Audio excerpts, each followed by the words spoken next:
Hey you! Trying to make figures in Sticknodes but don't know the tools, so you end up with strange creatures like this. Oh my god. No problem. In this video, I'll show you what the tools do and how to use them, so you can start making cleaner and better figures without the struggle. Let's jump into it. To start creating a figure, click on Library Tools, and then press the Create New Stick Figure button. A new screen will appear. At the top, you'll see the Draw tools. Here you can't draw figures in the traditional way.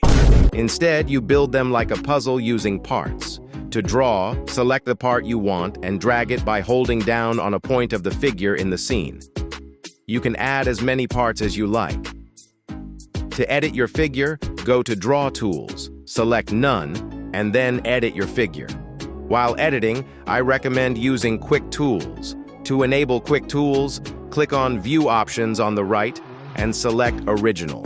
Quick Tools will be activated, making figure editing much more efficient. If you want to adjust the color of your awesome figure, click on the center of the figure and open Stick Figure Color from the left panel.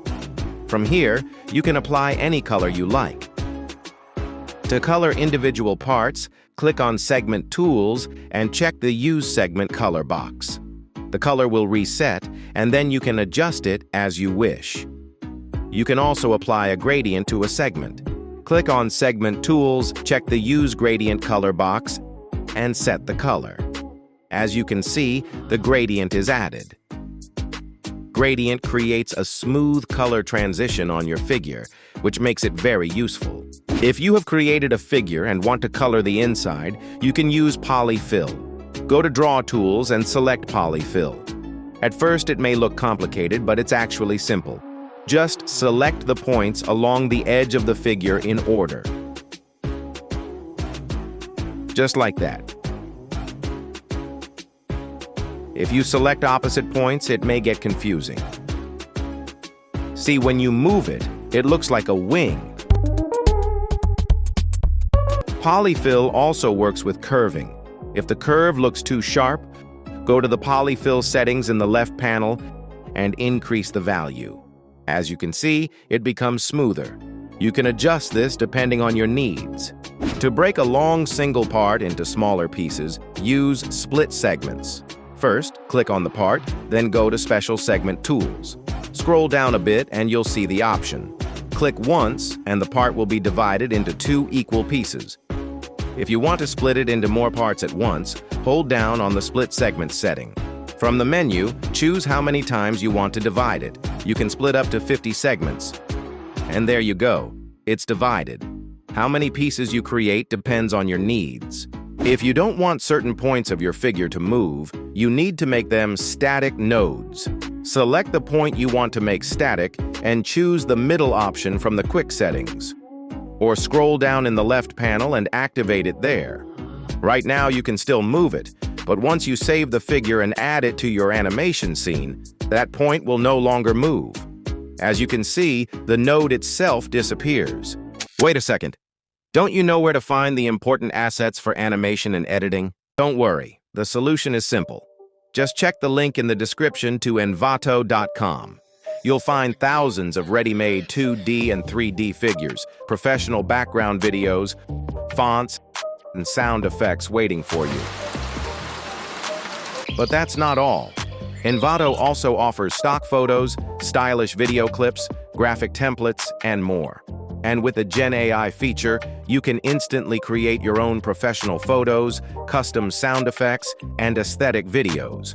Whether you use ready-made resources or create your own, everything is in one place.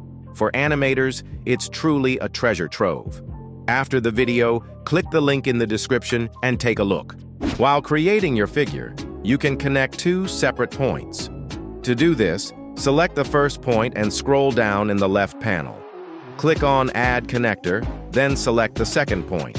After that, press the green button on the left, and just like that, the connection is made. If you're thinking, what's the point of this, and getting annoyed, wait a second. The connector creates a movable point in the middle, and you can attach another part to it. Once added, that part will move together with the others.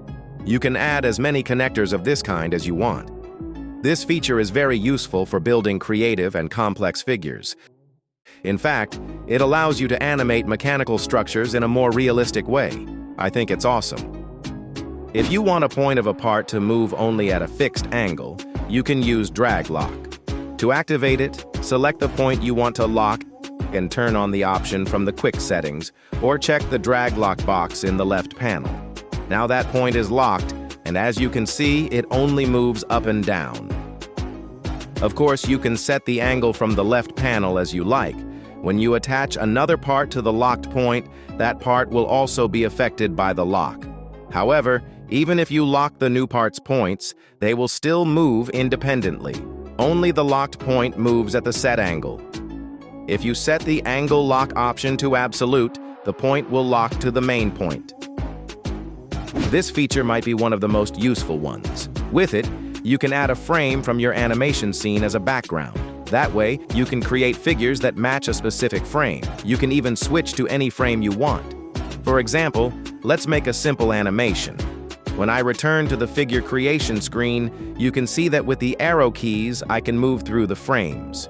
If the background looks too transparent, you can adjust the opacity from the bottom. Besides the scene, you can also add a figure from your library as a background and then create another figure similar to it. You can even go further and add a photo from your gallery as a background. To do this, click on Load Background Image. Here you need to choose the resolution. If you select the highest quality, keep in mind it will use more memory. After choosing the resolution, press the button on the left and select the photo from your gallery. Once added, you can start building your figure on top of the photo. What you create is entirely up to you. The Smart Stretch feature lets you stretch your figure without breaking its complex structure. To activate it, check the Smart Stretch node box in the left panel. You can see how it works from the tip on the right. For example, let's add an oval part and make it stretch together with another piece. You can test this from the Test Smart Stretch option at the top right. If it's not active, the part stretches, but the oval doesn't. To enable it, make the end point of the oval static and adjust the stretch multiplier value. As you can see, the oval now stretches in sync with the part, and the earlier issue is gone. This is a nice feature you can use, but to be honest, you probably won't need it much anymore, since Sticknodes has been updated, and now you can directly add photos and stretch them. Still, keep this option in mind. It may be necessary. This feature is a practical shortcut for those who don't want to search through the left panel for each setting one by one. First, select the point of the figure you want to edit. Then scroll down to the bottom of the left panel and click on Modify Branch. As you can see, everything you need to edit a part is gathered here. Figure color, segment color, gradient, segment size, segment type, and all the other options I mentioned in the video. Instead of searching them all one by one, you can quickly adjust them here. It's very useful. That's it for today's video, guys. I know the videos have been coming a bit late, but I will do my best to speed things up. If you enjoyed the video, please support by subscribing. See you in the next one. Take care.